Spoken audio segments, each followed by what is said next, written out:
आपका हमारे चैनल मंगल कथा में स्वागत है। क्या आपको पता है कि इस पृथ्वी पर कलयुग कैसे आया और कैसे हुई कलयुग की शुरुआत? जानने के लिए हमारे साथ वीडियो के अंत तक जुड़े रहिए और अगर आप हमारे चैनल पर नए हैं तो हमारे चैनल को सब्सक्राइब करके बेल आइकन को प्रेस करना न भूलें। पुराणों में 4 युगों का वर्णन मिलता है। वर्तमान में हम जिस युग में जी रहे हैं उसे कलयुग कहा गया है। इससे पहले 3 युग बीत चुके हैं, सतयुग, त्रेता युग और द्वापर युग। सतयुग में भगवान विष्णु का मत्स्य, हयग्रीव, कूर्म, वाराह और नरसिंह अवतार हुआ था। त्रेता युग में भगवान श्री राम का जन्म हुआ और द्वापर में भगवान श्री कृष्ण का। कलयुग में भगवान कल की अवतार लेंगे और कली नाम के राक्षस को मारकर संसार में फैले पाप और अन्याय के साम्राज्य को खत्म करके दोबारा धर्म की स्थापना करेंगे। कलयुग की शुरुआत 3102 ईसा पूर्व हो चुका था, जब धर्मराज युधिष्ठिर अपना पूरा राज्य पाठ परीक्षित को सौंपकर अन्य पांडवों और द्रौपदी सहित हिमालय की ओर निकल गए थे। उस समय स्वयं धर्म बैल का रूप लेकर और देवी पृथ्वी गाय का रूप लेकर सरस्वती नदी के किनारे मिले। गाय के रूप में पृथ्वी के नयन आंसुओं से भरे हुए थे। उनकी आंखों से लगातार आंसू बह रहे थे। पृथ्वी को दुखी देख धर्म रूपी बैल ने उनकी परेशानी का कारण पूछा। धर्म ने कहा, देवी तुम ये देखकर तो नहीं रो रही, मेरा बस एक ही पैर है।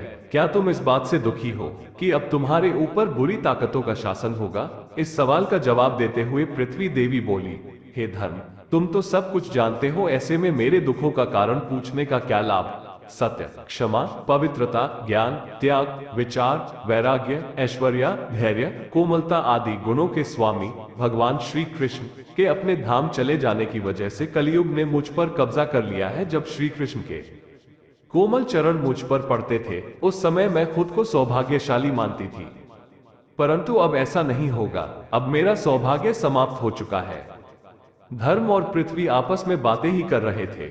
इतने में असुर रूपी कलयुग वहां पर आ पहुंचा और धर्म रूपी बैल और पृथ्वी रूपी गाय को मारने लगा। राजा परीक्षित उसी मार्ग से गुजर रहे थे। जब उन्होंने ये दृश्य अपनी आंखों से देखा, वो कलयुग पर बहुत क्रोधित हुए। राजा परीक्षित ने कलयुग से कहा, दुष्ट पापी तू कौन है और क्यों इस बेगुनाह गाय और बैल को मार रहा है? तू महा अपराधी है, तेरा अपराध क्षमा योग्य नहीं है, इसलिए तेरी मौत निश्चित है। राजा परीक्षित ने बैल के रूप में धर्म और गाय के रूप में देवी पृथ्वी को पहचान लिया था। राजा परीक्षित कहते हैं, हे धर्म, सतयुग में आपके तप, पवित्रता, दया और सत्य ये 4 चरण थे। त्रेता में 3 चरण ही रह गए, द्वापर में 2 ही रह गए और अब इस दुष्ट कलयुग के कारण आपका एक ही चरण रह गया है। पृथ्वी देवी भी इस बात से दुखी है। इतना कहते ही राजा परीक्षित ने अपनी तलवार निकाली और कलयुग को मारने के लिए आगे बढ़े। राजा परीक्षित का क्रोध देखकर कलयुग थर-थर कांपने लगा। कलयुग अपने राक्षसी रूप को उतारकर राजा परीक्षित के चरणों में गिर गया और क्षमा मांगने लगा। राजा परीक्षित ने अपनी शरण में आए कलयुग को मारना उचित नहीं समझा और उससे कहा कि कलयुग तू मेरी शरण में आ गया है, इसलिए मैं तुझे जीवन दान दे रहा हूं, किंतु अधर्म, पाप, झूठ, चोरी, कपट, दरिद्रता आदि अनेक गलतियों का मूल कारण तू ही है। तू मेरे राज्य से अभी निकल जा और फिर कभी लौटकर नहीं आना।